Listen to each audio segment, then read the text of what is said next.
ED की team पर TMC समर्थकों का हमला, कोलकाता से दिल्ली तक मचा सियासी बवाल। पश्चिम बंगाल के उत्तर 24 परगना जिले के संदेशाली में 5 जनवरी को प्रवर्तन निदेशालय यानी ईडी की एक टीम पर हमला किया गया।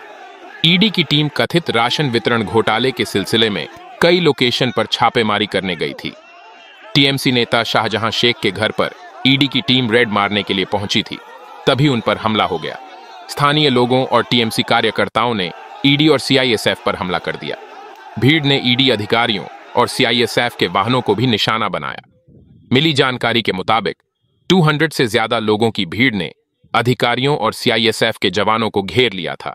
सीआईएसएफ ईडी अधिकारियों को सुरक्षा मुहैया कराने के लिए उनके साथ थी। भीड़ ने सरकारी अधिकारियों के वाहनों में भी तोड़फोड़ की।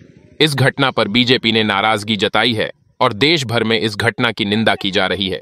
बीजेपी जहां कानून व्यवस्था का मुद्दा बताकर मुख्यमंत्री से इस्तीफे की मांग कर रही है, वहीं टीएमसी एजेंसियों का नाम लेकर बीजेपी और केंद्र सरकार को घेर रही है।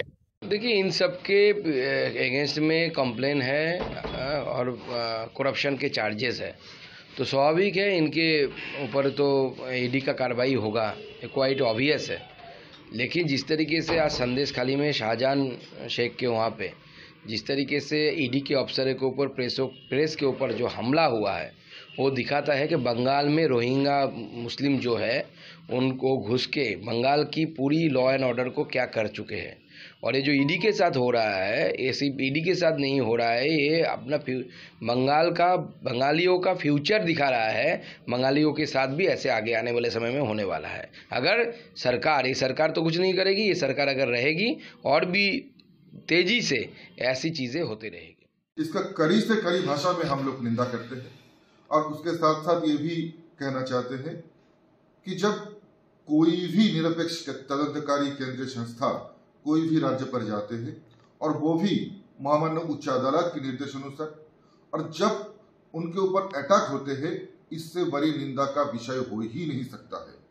और हम ये भी कहते हैं कि जब सिर्फ ये एक केंद्रीय निरपेक्ष एजेंसी के ऊपर ही अटैक नहीं, बल्कि ये पूरी संविधान का ऊपर अटैक है, पूरा जो महामान्य उच्च अदालत की निर्देश है उसका ऊपर अटैक है, और उसके साथ साथ फेडरल स्ट्रक्चर का ऊपर अटैक है। और मैं ये कहना चाहूंगा कि बंगाल में ऐसी घटना, ऐसी हादसा बार बार हो रहा है, और क्यों हो रहा है इसको भी हम लोग ये भी खोज करेंगे। और जब कोई भी राज्य पर ऐसा घटना बार बार घटते हैं, तो ये प्रमाणित करते हैं कि उस राज्य की जो राज्य सरकार है वो लॉ एंड ऑर्डर मेंटेन करने में पूरी तरह से फेलियर है, और ये भी प्रमाणित करते हैं कि उस राज्य का जो लॉ एंड ऑर्डर है पूरी तरह से कोलैप्स हो चुका है।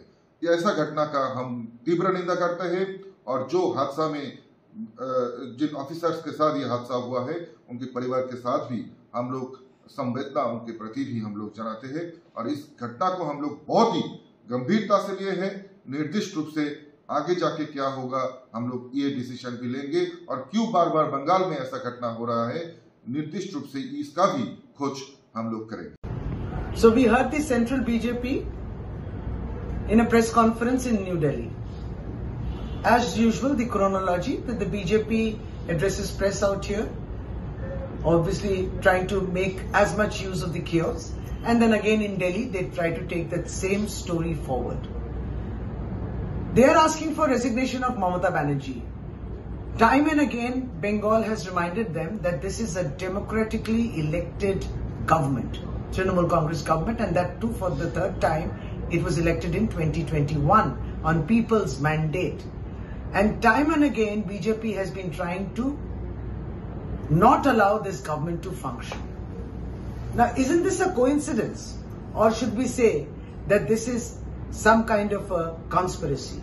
On 30th of December 2023, we heard a statement from the BJP leader saying that wait and see, there will be something in North 24 Parganas, Sandesh-Khali, very soon, he said about a leader there.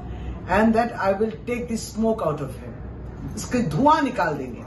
Is there a link between what was mentioned on 30th of December and what happened today in Sandesh-Khali?